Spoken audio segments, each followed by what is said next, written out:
it's the key to spiritual development, because most of the obstacles are internal to the consciousness, below the threshold of what you are actually aware of.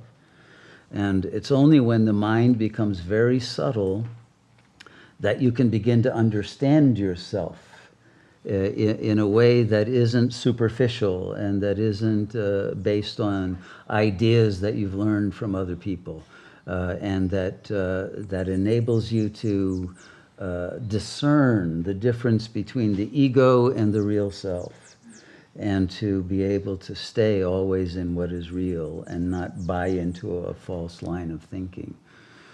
It also, the subtlety is what enables you to understand other people and situations, and to be able to resolve difficulties in situations in a way that is accurate and that can bring win-win solutions. One must be able to realize the truth that is beyond whatever positions people take. Because most of the arguments and conflicts are about positions. I stand for this, you stand for that. None of those have to do with reality. And when you can see why does a person hold a certain position and understand what's really underneath it at a more subtle level, you can help to shift them into a place where instead of having positions, there is an understanding that all share the same goal and the same intention, and you can resolve what are apparently conflicts.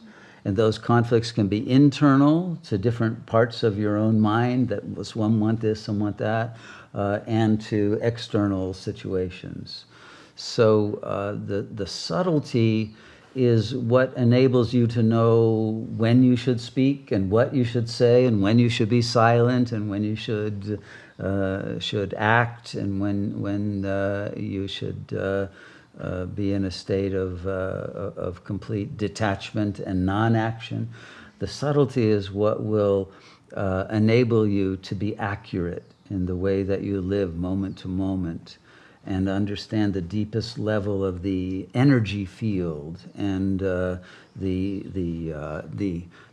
the energies that may be latent and not present, but that will emerge and can have backlashes if you're not aware in advance of what those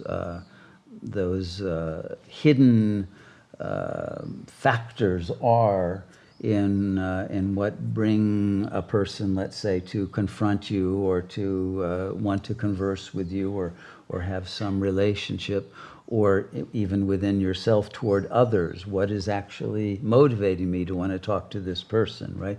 Though there are subtleties within the forces that determine what you think and feel and do, that unless you're at the root of what is that motivation, like a good actor or actress has to be aware of the subtext of the character, right? So the subtlety is the deepest level of the subtext of the character you're playing in this illusory world, until you realize the ultimate reason for there even being a subtext, which is that ultimate intelligence that has determined your presence here, and you can act from that level of your being. So the subtlety is getting closer and closer to God consciousness and away from the superficial justifications and rationalizations of the ego, and your ability to see through them and not believe in them. Okay. Thank you, that helps. And waking up this morning, and in your question of your resolution, the main thing that's coming up is no more complaints. And I know we have this sign outside that says, abandon all hope, ye who enter here, and I feel like it shows. So I want it for my front door and to say, to abandon all complaints as well. I think that would be a wonderful welcome mat. But and then in your response just now, because I've been questioning, well, how does one create that subtlety? Because it's enticing me to have more subtlety in life for all the reasons you mentioned. Mm-hmm.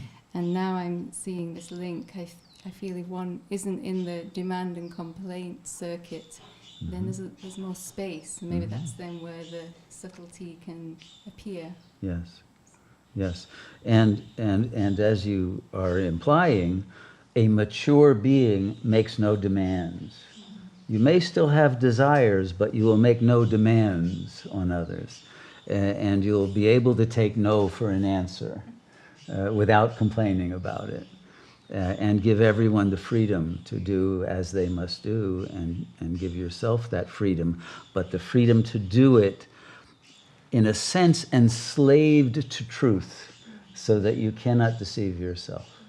And when you're in that level of subtlety, that you will perceive any self-deception, no matter how subtle it is. There'll be an electric shock if you're not being accurate to your true nature. Then you will always be accurate.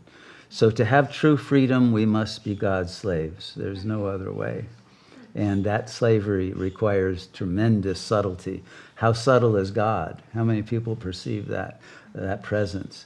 You must be in that divine presence, and then you will perceive everything that's grosser and for what it is.